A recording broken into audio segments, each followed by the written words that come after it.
Ryan Reynolds says Marvel is obsessed with Channing Tatum's Gambit after Deadpool and Wolverine, and as they should, because when Channing Tatum debuted as Gambit in the MCU for the first time, nobody knew that he was going to be in this film, including me, because I saw this film a while back. I saw it by myself. I watched it on my phone. I spent the entire 1.5 hours just enjoying every single bit of this movie.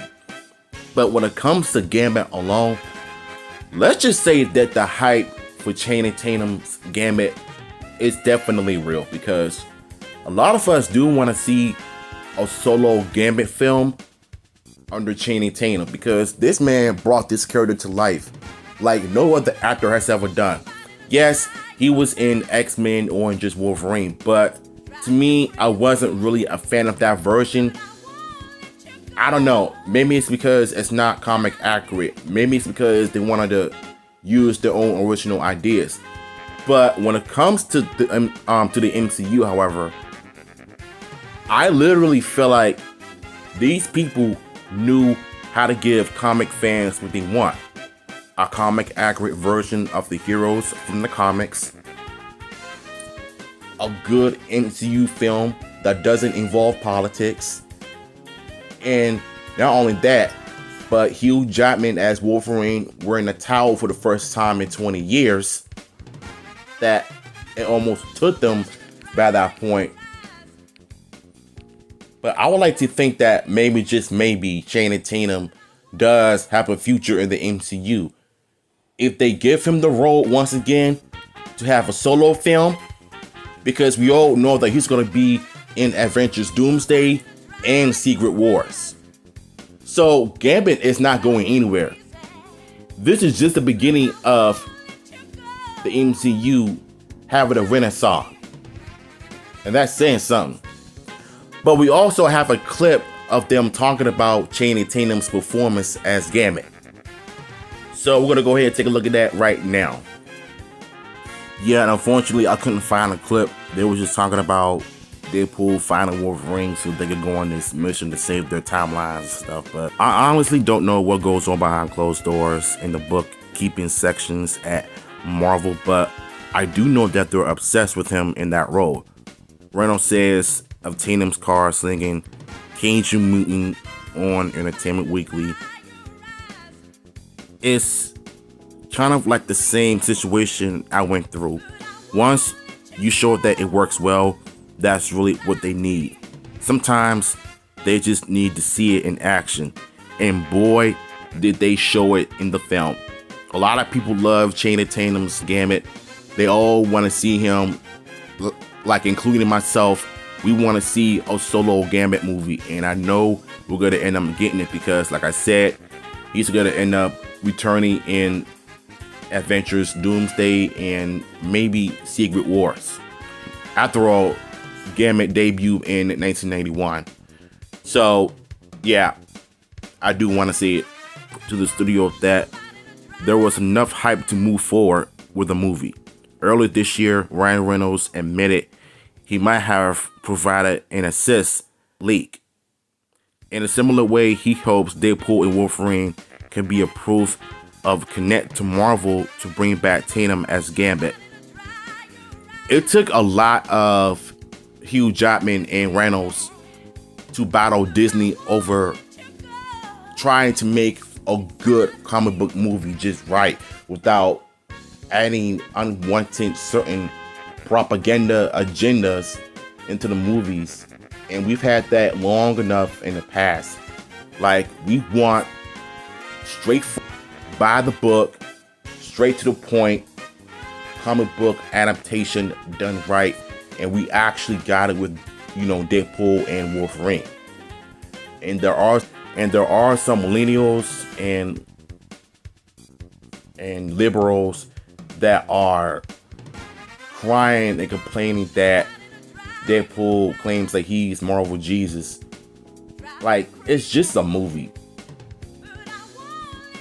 There's a difference between what happened at the Paris Olympics of them mocking Jesus, and a difference in a disrespectful way, and they got backlash for it, and they still took no accountability for it. Deadpool and Wolverine is just a film. When he said that he's Marvel Jesus, meaning that he and Wolverine completely fixed their timeline, and he was able to find the Wolverine in Hugh Jackman, but not the comic variant versions of him. Even though I appreciate them for completely creating those moments, I was like, yeah, they did their things. So you have Hugh Jackman and Ryan Reynolds to thank for that. And Channing is so singular in how he plays that character. Reynolds continued, but he's so beautiful physically, the way he moves and the way he can pick up steps. Prior to Disney's acquisitions of 20th Century Fox, the studio that originally owned the movie rights to such Marvel heroes as the X-Men, Blade, and Daredevil. Did Fox make Daredevil and Blade? Or am I tripping? I'm not sure. Someone let me know in the comments down below. The film completely shuttered development once Disney absorbed Fox into its roster. But Reynolds and director Sean Levy were able to let Tatum realize his dream of playing the character in Deadpool and Wolverine, which is also an ode to the Fox era of Marvel movies. The team released a not quite deleted scene online to show that Gambit survives in the end.